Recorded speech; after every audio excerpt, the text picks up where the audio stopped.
ஏசாயா விதமாக சொல்லுகிறான், கர்த்தருக்குள் பூரிப்பாய் மகிழ்கிறேன், என் தேவனுக்குள் என் ஆத்துமா களி கூர்ந்திருக்கிறது.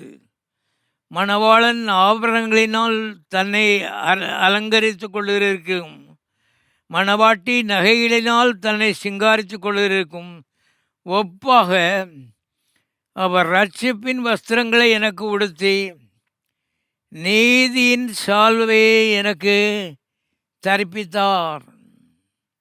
தேவனை பற்றி எழுதப்பட்டிருக்கிறது. ஒரு மனுஷன் பாருங்கள், நீதி இழந்துட்டு தவிச்சிக்கிட்டு இருக்கான். வழி தெரியாமல் தவித்து கொண்டிருக்கும் பொழுது வேதத்தில் நாம் வாசிக்கிறோம், கர்த்தர் அவனுக்கு ரட்சிப்பின் வஸ்திரங்களை உடுத்தி நீதியின் சால்வையினாலே அவனை மூடினார்.